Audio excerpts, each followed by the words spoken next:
Namaste. I am Dr. Satyabrat Das, a professor of MBA, and I have a YouTube channel called The Truth and Philosophy, and I normally upload some of these educational videos. Today I got an opportunity to tell a very interesting topic and really a deserving topic, and we can say a controversial topic: Hinduism or Hindu Dharma or Sanatan Dharma.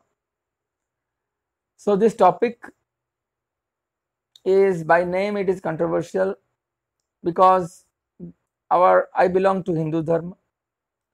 We believe on different doctrine of philosophies, but our core value is one. Our basic philosophy is one, and we believe on the core value.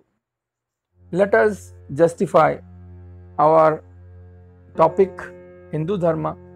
Whatever I learned from my experience, from my knowledge, from my study about Hindu Dharma, I try to justify by my own interpretation in Hinduism.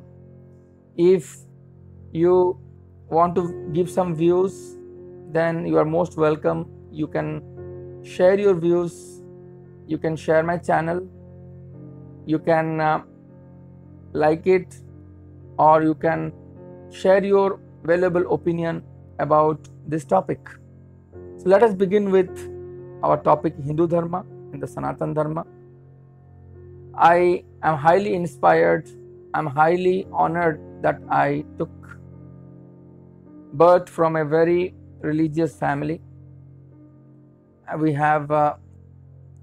getting influenced with different renowned gurus, their philosophies, and I try to justify the term, the core value of Hinduism. Let us go for the basic ingredients or the content of my study. Is Hindu Dharma is basically, it is a practice or a life which is basically have certain core concept. Our Hindu Dharma is also having some mode of practices, mode of worships of different gods and goddesses. We believe on our religious literatures. There are various religious literatures we are going to study on this slide.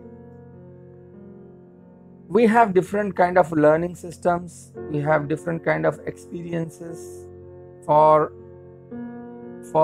seeking the Hindu Dharma. We have different lifestyles, we have different practices in terms of yogasana, pranayam, meditation, etc. We have different interpretation from different literatures. Like that, we practice our Hinduism in a proper way, and I try to conceptualize my perception into an understandable mode, so that my delivery of value can be justifiable. Let us begin with the core concept. The silent briefing I'm going to say about the study. Hinduism is basically, it was known as Sanatan Dharma or Vedic Dharma. It is not less than 10,000 years old, historical proof says. It is since the Harappan civilization, the Sanatani Dharma started, and they have the Harappan civilization have some tragic incident happened. The river Sindhu has diverted its flow, so gradually the people of Sindhu region have migrated to India, and they have started a new philosophy called Vedic philosophy. They were Aryan before. There were no separate Aryan come from Caspian region of Middle East. So already there is no distinction between Aryan and Dravidian concept. From the gene theory, it is clear that whoever was residing in India from south to north, from east to west, all have common features of gene characteristics. So there is some political things happened. The political people, they have segregated the Sanatani people into Aryan and Dravidian, which is a very disturbing phenomena right now. So basically, a lot of people understand that we are all one source, our core value is one. Our civilization was highly rich in culture. The word Hindu has been derived from the Indus River. It was coined, the term Hindu was coined by the Britishers, Mughals, and so many rulers who have conquered India. Europeans have confused, and they normally jokes to Hindus that it is a place of snake catcher, and also they say that it is a place of dark knowledge. They just proclaimed that they have taught us the culture, the education, everything, but it is totally a wrong concept. Everybody knows that our culture is deep rooted with lot of achievements, lot of contribution, lot of sacrifices, and lot of philosophies. Hinduism is a great philosophy of more than one doctrine that defines its core value, core principles. Any doctrine, if you go, it ends with one core principle, and the core principle is liberation. How to get liberation of life, how to get rid of the birth and death cycle is the final term, the final value of the core value of Hinduism. It is originated from Vedic principle. Later there was added some shared thoughts across all the doctrines. The tremendous diversities and visible differences, multiple practices and symbols make it confused to the outsider. We have different way of practicing Hinduism. We have Vedic chants, we have God chants, we have other symbols, we have different doctrines. There are two basic doctrines. There are many doctrines. Basically, there are two important doctrines in Hindu system. One is Vaishnava, another is called Saiva. And you can see by their symbolic appearance, you can easily distinguish by seeing their symbol. The portrait line represents the Vaishnava culture, and the landscape line, it's known as the Tripandak, is Saiva culture. So our Vedic culture, our Vedic philosophy has already been defined more about what our scientists told today. It has said that energy never been created nor been destroyed, right? So it is symbolically Einstein has identified that E equal to mc square. Newton has said that energy cannot be created nor be destroyed. It has already been proved in our Vedic philosophy. So there are so many philosophies the Western people have taken, and they have presented in their own way, and they just show us that these knowledge have not have any proof in India. So now we will talk about the Hindu vision. The Hindu vision is all about the undivided consciousness, the Brahman. This particular diagram is all about the basic philosophy of Hinduism, and this says that we have a undivided consciousness. We call it indefinite or infinite, or Paramatman, or Satchidanand, or Purusha, or Brahman. This is represented as Om in a yellow symbol. So the Om it's a sacred sound and a sacred light, which is present everywhere, the divine consciousness, the undivided thought, and the infinite. We call it in any name, right? So from there, from this Paramatman, the soul of all of us have derived. All of us has derived from one Paramatman. So we have all similarity with only one soul. It may be animal, or it may be plant, or it may be any organism, including the higher organism or any lower organism. Those which are having life, these are known as Atmans. So these Atmans come to the Maya or the Samsar and get influenced with three gunas, three qualities like Sat, Raja and Tamas. And after getting these three qualities, they take manifestation of different birth, they can take different shapes, different forms, and the birth and death cycle continues. So the birth and death cycle continue in one particular trap, and the nature, we can call it as samsara. And from unicellular to multiple cellular to complex animal, we have already taken many births. So our journey still continues. So out of these Atmans, some lucky Atmans, those who are having some past deed, past knowledge, they try to escape from the trap. The Atman who understand the trap of the samsara, they try to liberate themselves and try to practice different deedful ways, so that they can ultimately get liberated and get salvation and return to Paramatman.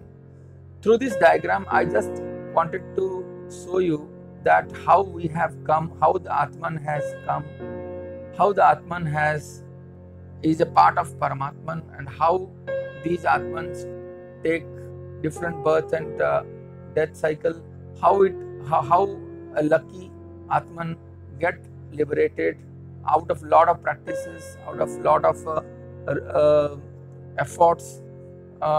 It returned back to Paramatman in a form of salvation. So this is the basic and the core value of Hinduism. Let us go for the next slide. The next slide is all about, we have covered, the Atman have covered millions and trillions of cycles, birth and death cycles, from one life to another life, just like changing the shape. We have already passed 4 yugas: Sat Yuga, Treta Yuga, Dwapar Yuga and Kali Yuga. Since Sat Yuga to till now, we have taken so many births and so many things happened. We are trapped in each life, in each body. We get trapped and we don't know what exactly is our reality of life. The Atman who realize that who am I, the moment they know who am I, then ultimately they try to make lot of efforts to get liberated from the life, and they're going for a moksha. So this is the basic philosophy of Hinduism. Let us go with the another slide. The another side represents, if we see the trident of Lord Shiva, the trident is having 3 notes we can say, and there is a Damaru, right? The Damaru is all about synthesizing everything with its trumpet. Trident is all about Atman. Need to understand this trident. The one of these node of this trident is all about Brahman, which is the ultimate undivided soul, which is Param Brahman. And second node is the Antaryami. It presents within us. And the third one is Bhagavan, in our Hindu culture, in our Hindu religion, we believe on Bhagwan. So there are three ways of practices of Hinduism. One part, they believe on Brahman, one God, and the one believe that God is present everywhere, right? And the one is believe that God is all about Bhagwan. So the Bhagwan means it is the avatar, the great people who have taken birth just to revive the dharma. And Antaryami is present everywhere, every living beings in the heart. It's present. So, and the Brahman is all about, there is a separate entity from where we all have derived, and ultimately we all have to we all have to mix with him. So let us talk about Brahman. Brahman is all about the Vishwarupa, which is everywhere. Entire universe is present in him. So Brahman is all about the undivided consciousness. We can say an infinite, or Paramapurusham, or Paramatman, or Satchidananda. So it means it is present everywhere. It has a great Vishwarupa, what Lord Krishna has realized Arjuna in the Mahabharata battle, and he understands that everywhere there is a presence of undivided consciousness, and all the universe is present with his body, and we believe on Brahman. Similarly, Antaryami means it lies in everybody's heart. Heart is not like a physical heart. Heart is inside us, right? The feelings, the love, the ocean of love, we can say. And from Saguna to Nirguna, or we can say it's a Saguna, or sometimes we can say it is a Nirguna, or we can say it is Antaratma, or we can also call Antaryami as self-consciousness. What our great philosophers, great gurus like Ramakrishna Paramahansa, Vivekananda, Sri Gautam Buddha, these great rishis, they have understood their self-consciousness and they say Antaryami. Similarly, in our Hindu culture, we have different gods and goddesses having some physical shapes, right? We have Panchadevata, Vishnu, Lord Brahma, Lord Shiva, the Mother, Divine Mother, and Lord Ganesha. And some of these avatars of Lord Vishnu and Lord Shiva also been worshipped as Bhagwan. So the basic concept of Hinduism is Atman. There is a question on this: who are we? What is my real self? Who are we and what is my real self?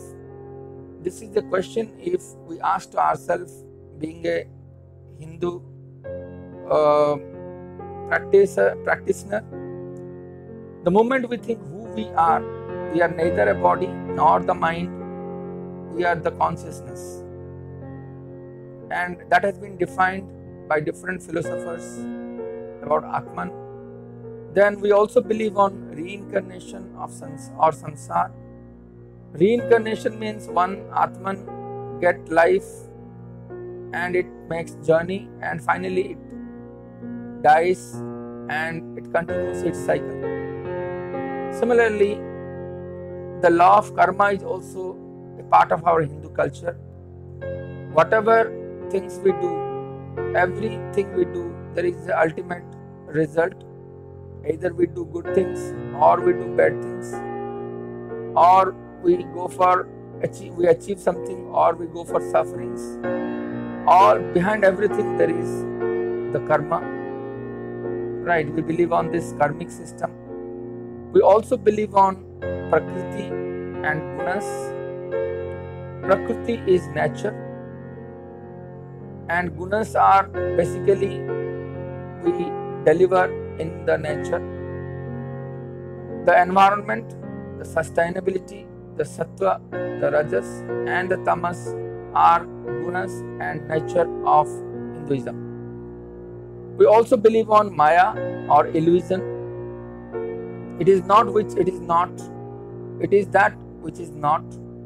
Why the colorful world attracts us? These are certain Mayas which traps us sometimes, and these are part of our Hinduism. It also emphasized how we get rid of these Mayas.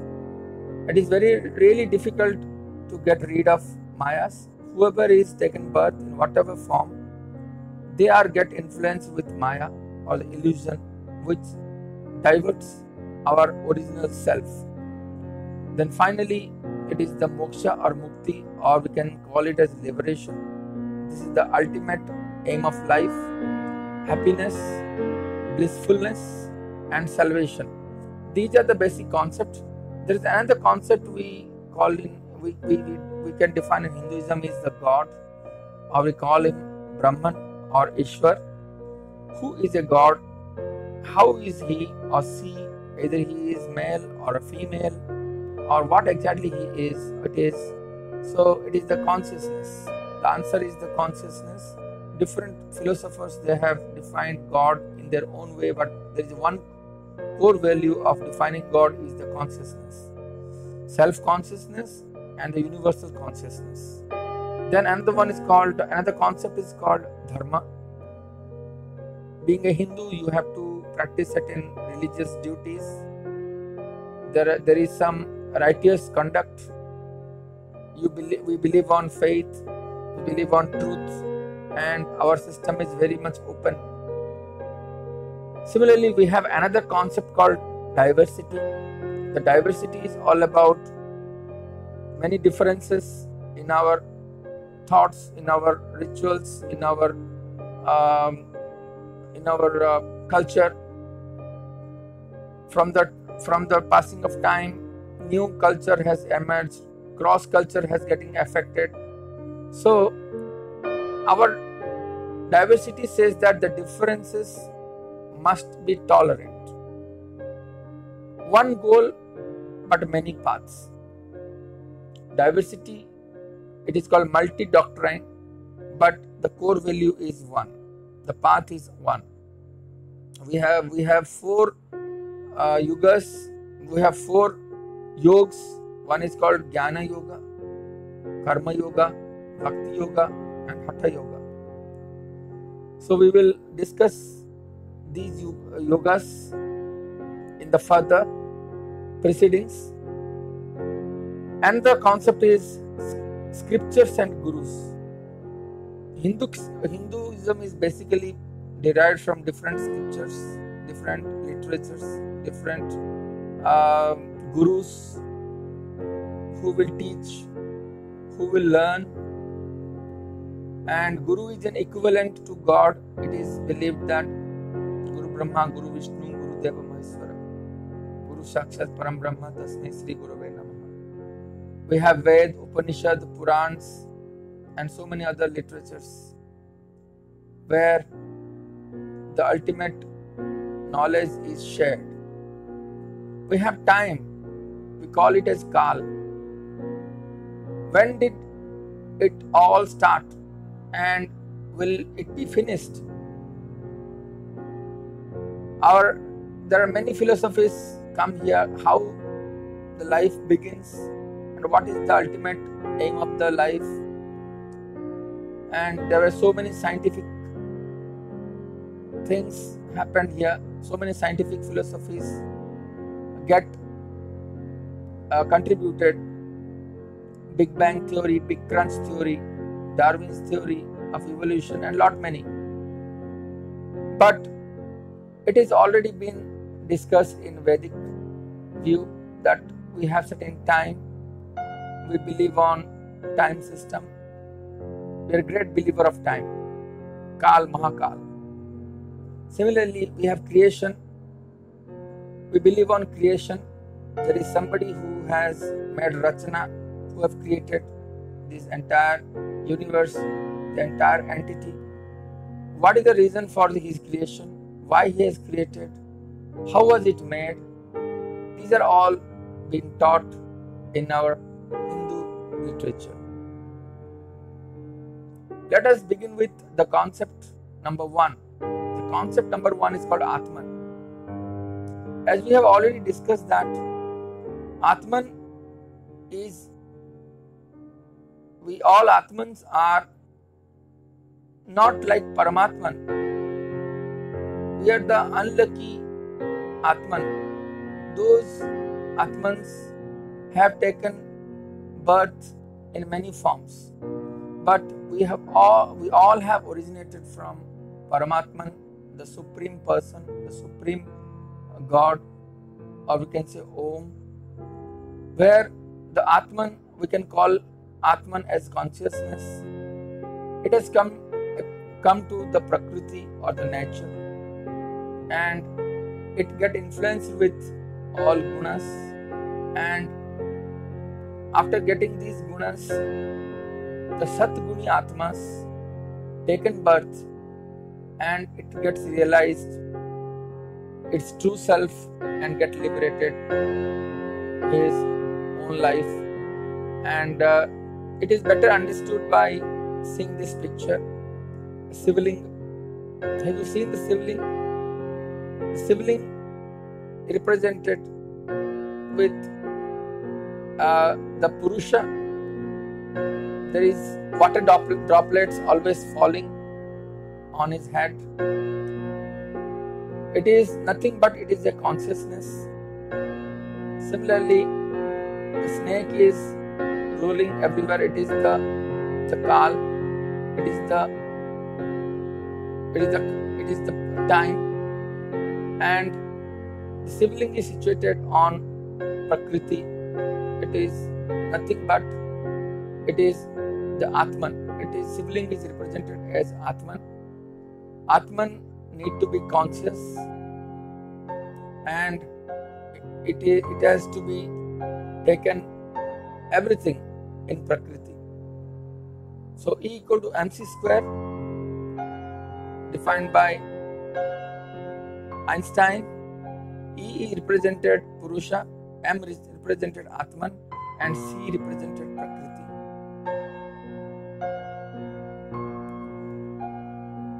So from Paramatman, Atman has come. From Atman, we have manifested to mind, manifested to body, and all these things are different. Atman is different, mind is different, body is different. Atman is the true self. Mind and body are the part of it's just like a dress of Atman. Just like Paramatman is the undivided cosmic consciousness from which all Atmans are manifested. Atman can be derived variety of bodies according to karmas. Atman must be equivalent to the driver of a car or the vehicle, and bodies are represented as the vehicles. So the driver has to change the vehicle from one vehicle to another vehicle from the passage of time. A car cannot run without driver. Without soul, the body and mind is of no use. An immature child cannot know that every car needed driver. You die without knowing the Atman and Paramatman. So we are all like an immature child, and the level of maturity is the level of consciousness. If you understand that we are neither body nor mind, we are the pure consciousness, the Atman. Just like the body changes but the soul does not change. This is one of the philosophy of Hinduism. Let us again continue. Atman as an eternal.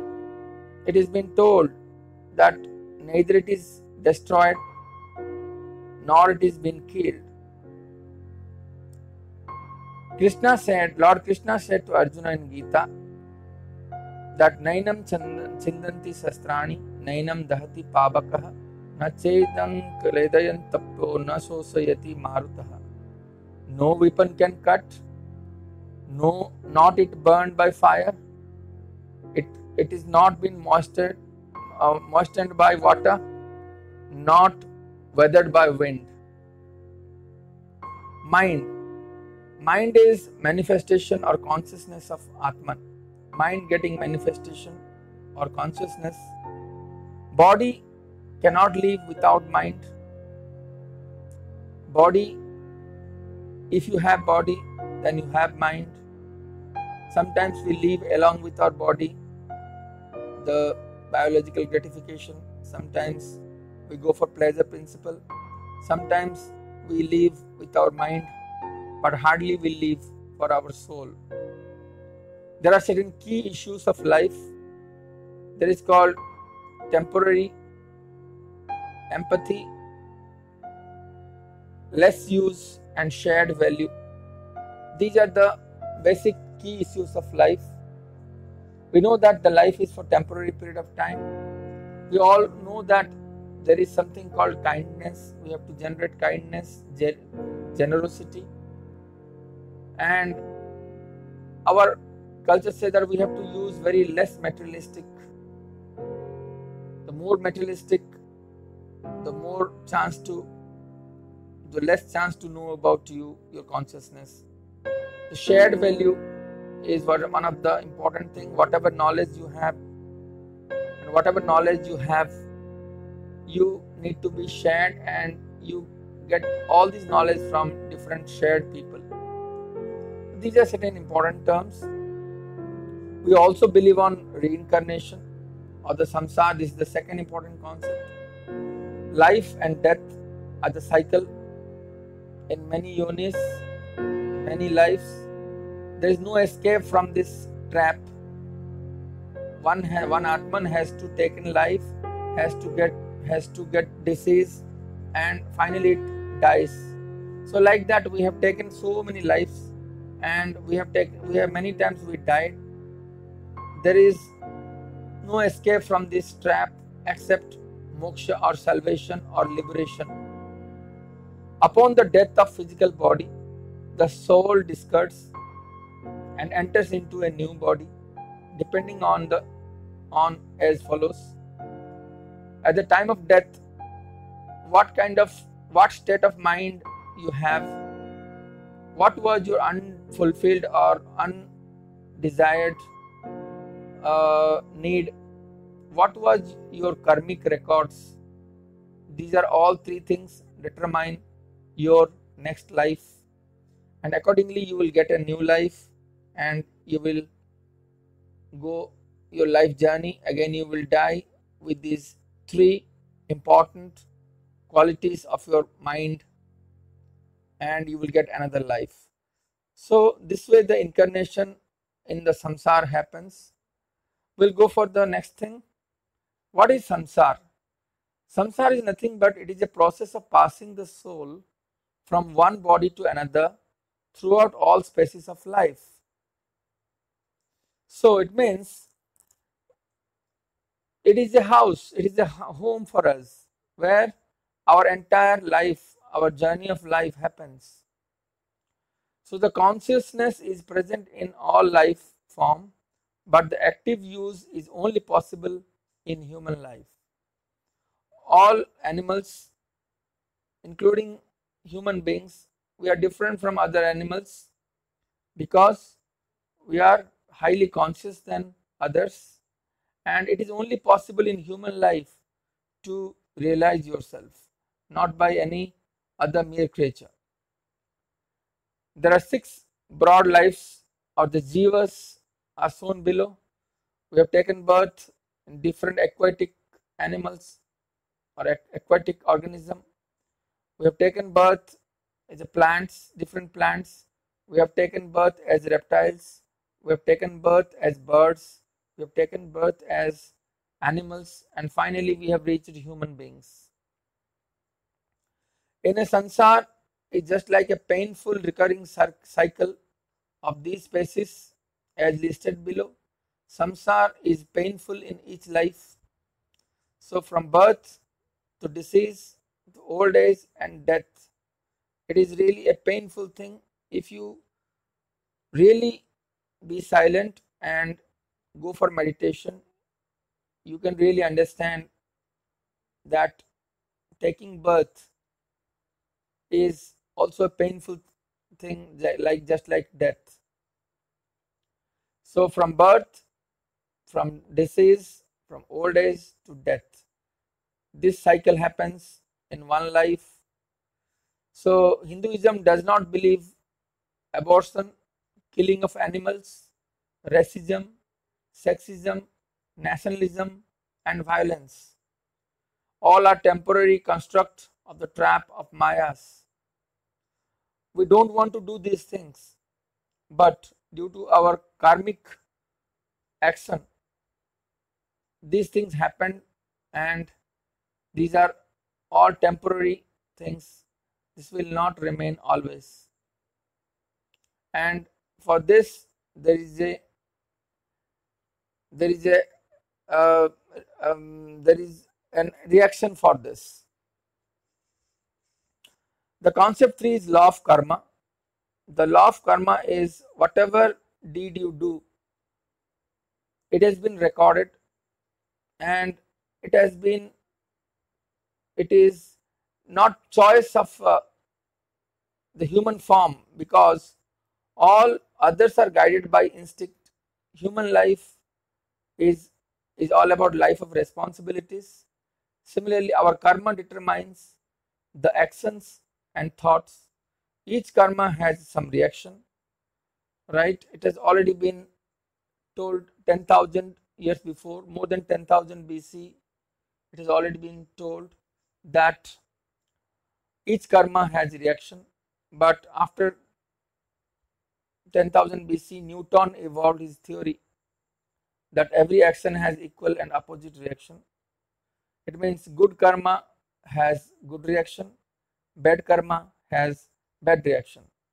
So there is a server, we can call him as Brahman, where all these records are happened. Our karmic records are getting recorded with the server, which is known as the undivided consciousness. Then if our karma is positive, then it elevate from. If our karma is negative, we can call it nikarma, which is degrade form. If our karma is akarma, then it is neutral form. If your karma is positive, then you will get higher species of life. If your karma is negative, you will get lower species of life. And if your karma is neither positive or nor negative, it is neutral, you can sustain your life in the similar way. Right now you have taken the same birth. The movement of soul happens from higher lives. We can call it as devas. Lower lives we can call it as demons. The neutral life we call him as a human being.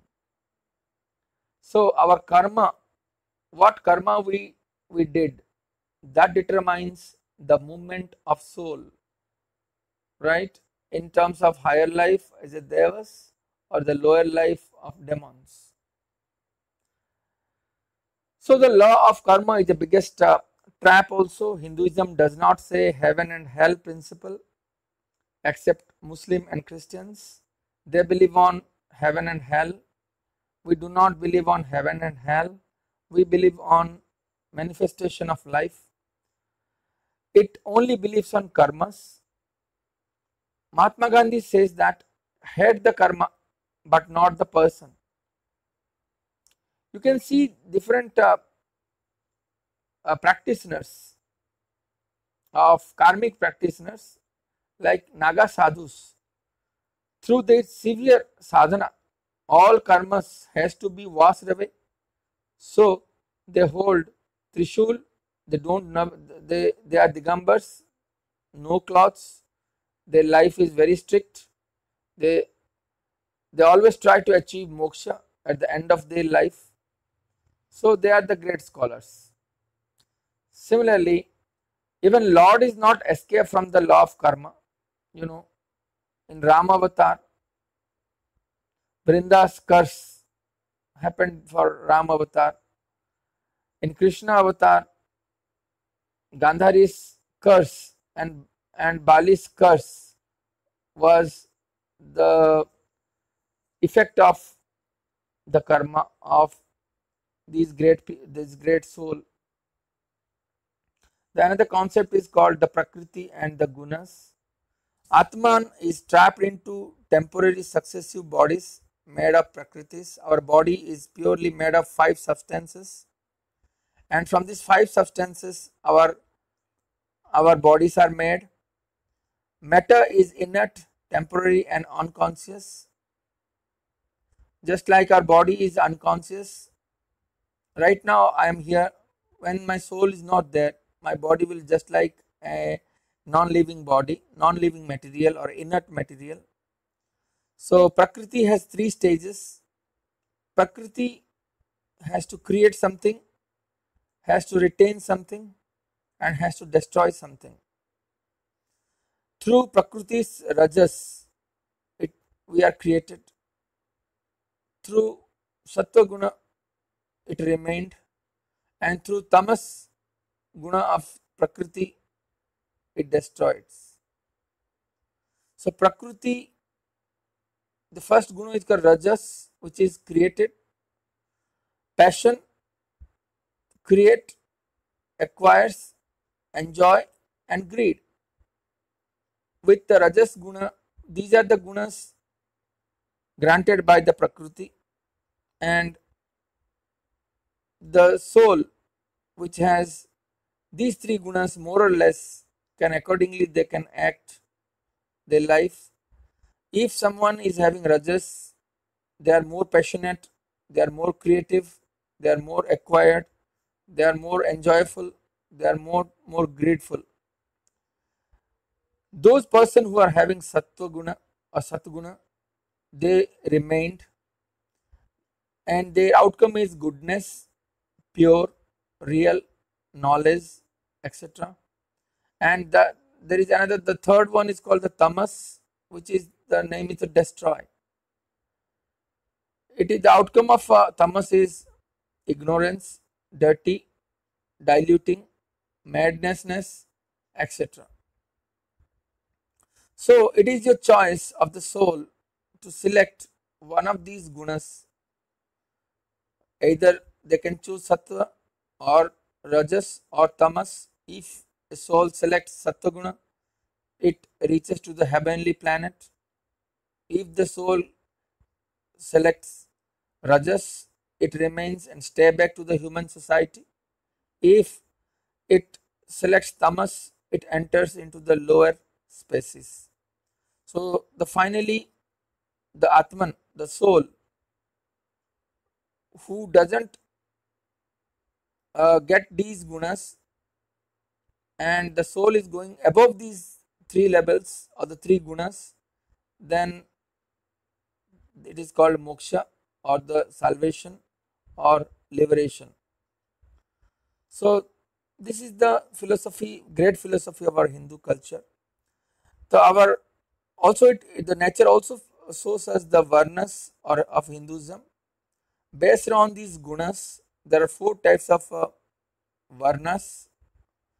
One is called Brahmans, which supposed to possess more sattva guna, and the Brahmans were priests, educationalists. Kshatriyas possess sattva guna as well as rajas guna, and They are posted as administrator or police personnel or security personnel, etc. Vaishyas possess Rajas and Tamas guna. The outcome will be businessman, farmer, etc. Sudras possess Tamas. So the example of Sudras are laborer, employees, etc.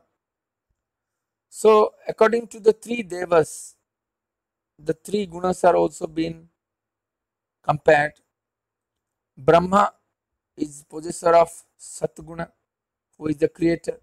Vishnu is a Vishnu possesses Rajas, he is the preserver, and Shiva possesses Tamas, he is the destroyer of ignorance. So the Maya, or let us discuss the Maya or illusion or the trap. Maya is that which is not, it is temporary. The three gunas mislead the Atmans and trap into Maya. All these three Satguna, Rajas and Tamas mislead the Atman and trap into Maya. As a result, Atman start identifying the temporary body.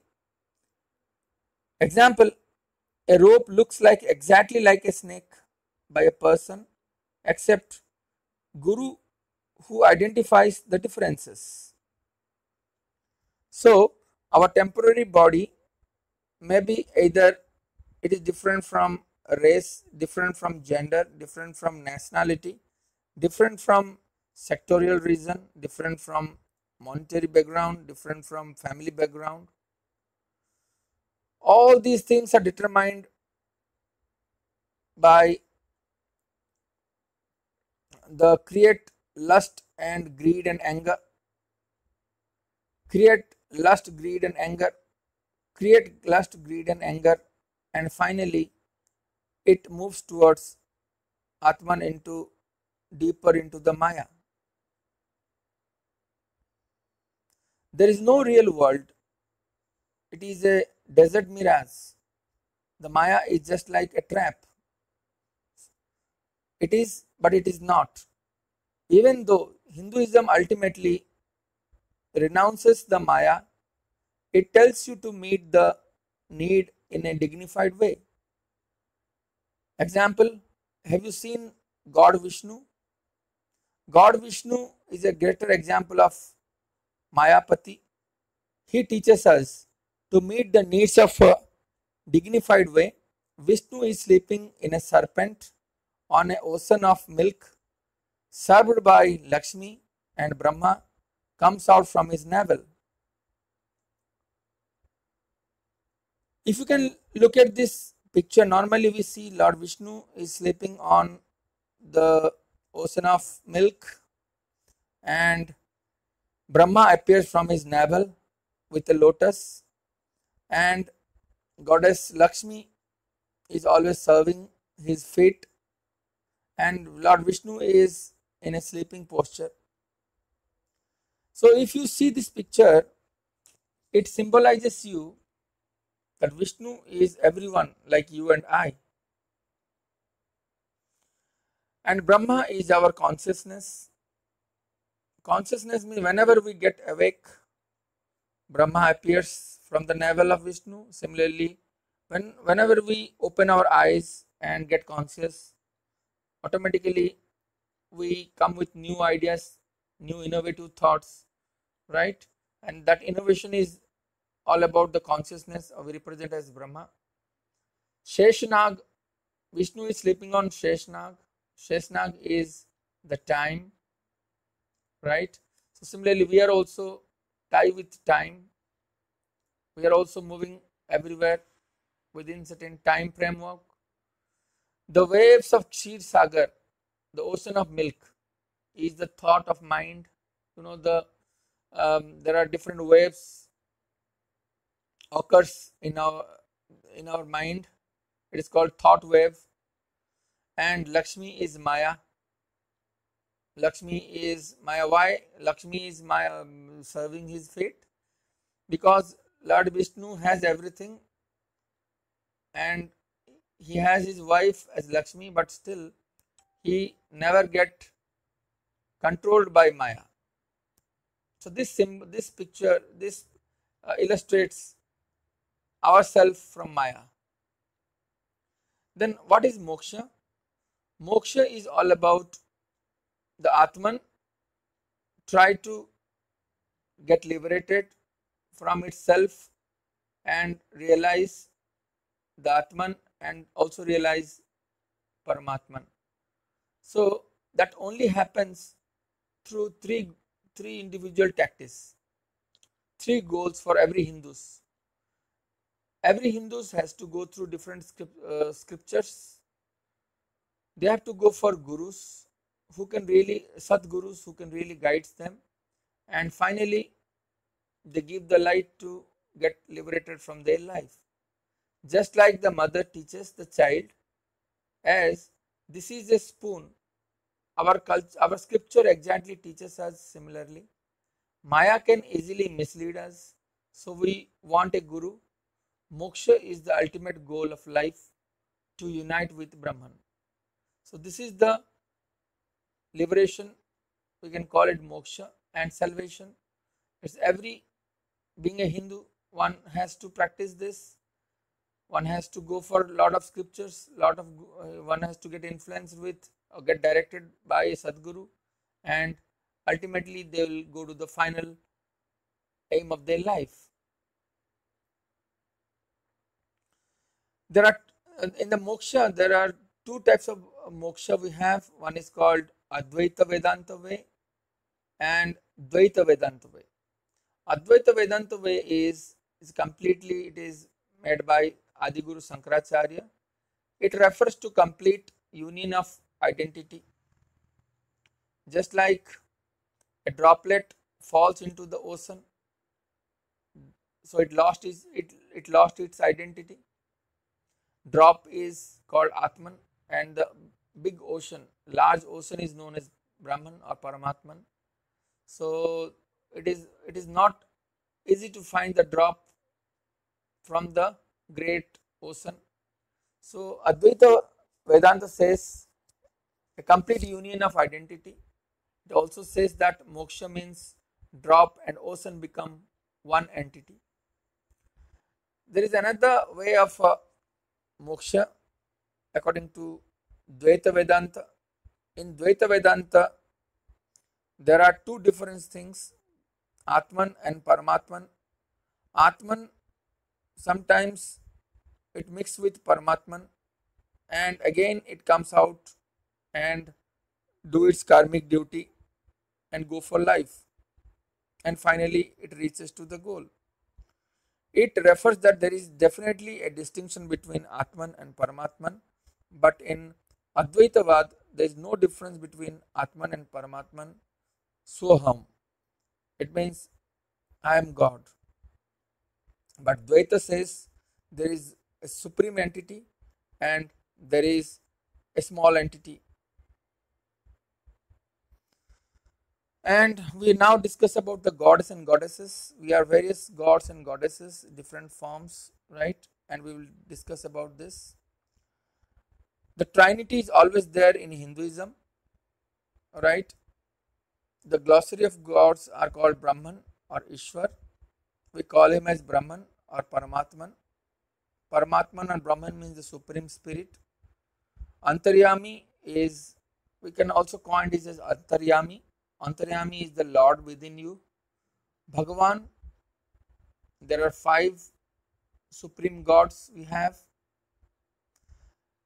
Ishwar, Ishwar means the controller, ultimate controller or the deity. Ishwari is the female form of Ishwar.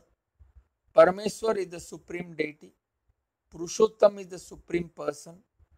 Devi is called God. Devi is goddesses. So these are the different names we use in our Hinduism to go for practices.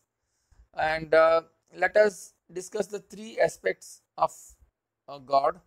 Sat, Chit, Anand. Sat means eternity. Chit means consciousness. Anand is the blissfulness. The Sat is all about the Brahman, Chit is Antaryami, and Anand is Bhagwan. Sat is all about all pervading, the supreme undivided consciousness. Chit is all about the Lord in your heart, and Anand is residing outside. If you look at the sun, example is you can see sunlight everywhere. So it is just like Sat, it is just like undivided truth. Sunlight is everywhere, and the image of pot is all about the image of your heart. The image of the sun represents the God, the Chit itself, the Antaryami itself, and the sun itself is all about the Bhagavan, the Anand, the bliss. So these are the basic way of understanding the God in three ways. So we divide our God into Trinity. Brahma is the creator. Brahma creates everything, and Brahma takes help of knowledge, and that knowledge we call it as Saraswati. His partner we can call as Goddess Saraswati. Similarly, God Shiva is representing as destroyer of ignorance. This only been done through Shakti, and Lord Vishnu is the preserver, and he preserves everything with the help of resources, and Lakshmi is the goddesses of resources. So these are the qualities of undivided consciousness, and these are the different roles played by the undivided consciousness. Each role represents one god and goddesses. So we have 6 important god and goddesses in our Hindu religions. Shankaracharya has defined 5 gods: Shiva, Vishnu, Surya, Ganesh, and Jagatmata, as well as all avatars of god and goddesses, including Ram, Krishna, and Hanuman. So the Swarup of God, also we're going for it. Ganesh is the symbol of determination, wisdom, and strength. He carries Riddhi and Siddhi and holds a significant importance as prime god before beginning of any rituals in Hinduism. Ganesh is the king of all Atmans, known as Ganapati, and act as a subconscious state of mind which connects Atman and with earth.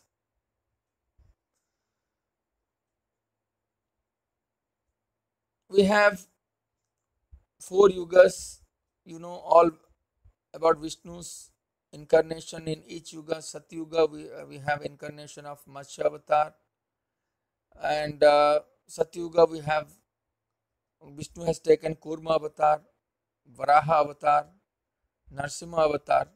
In Treta Yuga, Lord Vishnu has taken Vaman avatar, Parshuram avatar, and finally Sri Ram avatar. In Dwapara Yuga, there were only one avatar called Balram avatar, or we can say Krishna avatar. In Kali Yuga, we have 2 major avatars, Buddha avatar and Kalki avatar. No need to discuss much about it. Let us discuss about Lord Shiva's family. Lord Shiva is Adi Purusha, Adi Yogi, destroyer of ignorance. Shakti, he holds Shakti in his left side. Shakti is having 9 roops, 9 forms, most humble to most lethally form, from Parvati to Kali. He also holds Lord Ganesha, the wisdom or the infinite, Lord Kartikeya, the warrior of God. He also make Ardhanarishwar, god and goddesses are not indifferent. He also have Nandi, the vehicle of Purusha, determines strength and stability. He also holds lion, the vehicle of Shakti, determines strength. The rupas of Shiva, Shivas have many, like Vishnu. Shiva is also having different Rupas, different incarnations, Aghora Rupa, Mahadeva Rupa, Khandava Rupa, Bhairava, Nataraj, Pasupati, Mahesh, Nilakant, Tripurari, Kailasapati, Umapati, Maharudra, Sambho, and Hanuman is the avatar of Lord Shiva with full of passion, energy, and anger. We also worship different devas and Navagrahas, Kubera, Indra, Varuna, Agni, Surya, Buddha, Shani, Rahu, Ketu. These are the important devas. We make it. Similarly, we also worship different 9 planets as Sun, Moon, Buddha, Shukra, Mangal, Rahu, Ketu, and your Jupiter.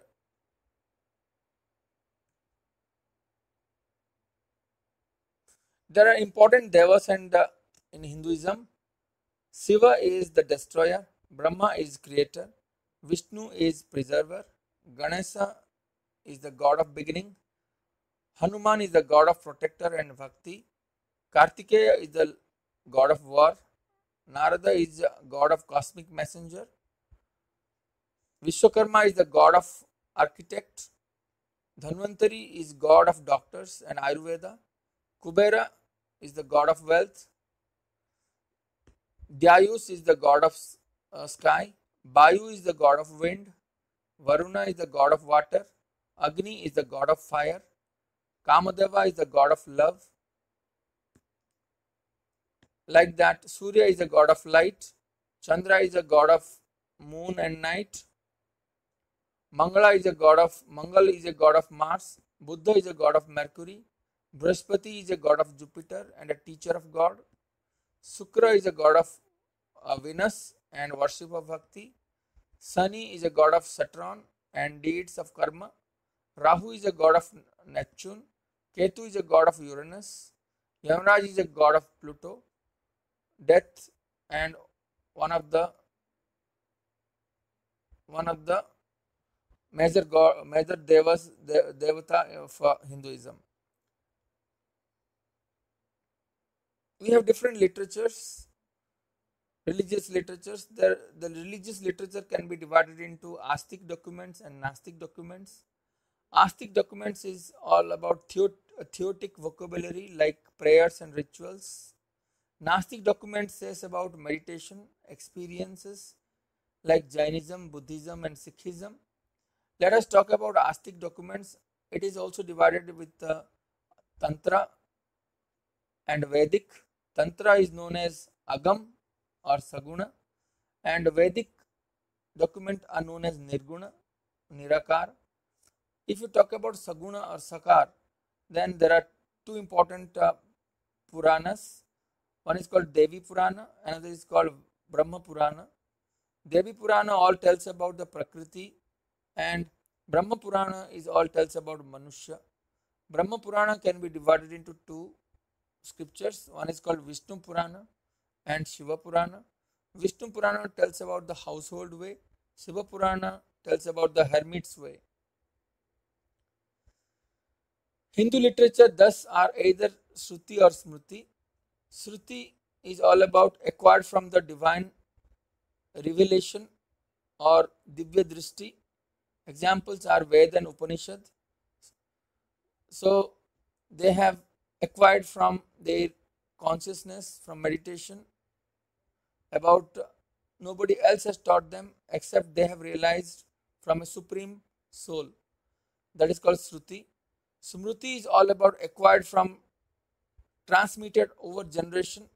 These are called Ramayana, Mahabharata, and Puranas. Shruti and Smriti are two different literatures in Hindu. And finally, we go for learnings and experience. What do we learn? We learn according to nature of reality. Hence, the whole universe can be subjective due to our perception.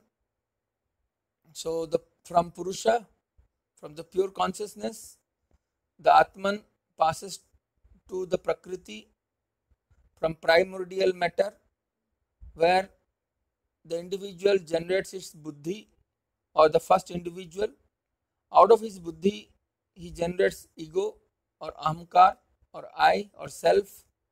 From ahamkar, it generates three gunas. From sat guna, from tamas guna, and between sat and tamas there is called rajasic guna. From sattvic guna, the mind can form, and from the tamasic guna, the five elements can be formed. From sattvic guna, the mind can be manifested into five cognitive senses, such as see, to hear, to smell, to taste, to touch, and five active senses like to speak, to hold, to move, to reproduce, to excretory. Similarly, from tamasic, we have five subtle elements: earth, water, air, fire, and space. And this is the basic philosophy of life. What we learn from our experience, from learnings from Hinduism. We have four types of jnanas, yogas. One is called Jnana Yuga, Karma Yoga, Bhakti Yoga, and Hatha Yoga. We also learn from two important doctrine. One is called Vaishnava, another is Saiva. Vaishnava is all about, this is the symbol of horizontal, the vertical line, three lines. Vishnu is all about, it represents the material plus spiritual growth. Therefore, we use makhan, butter, ghee, chandan, fruits, prasad, flower, tulsi, cloths to Lord Vishnu, as he holds the materials and the spiritual. Lord Shiva is represented as three horizontal line or tripund.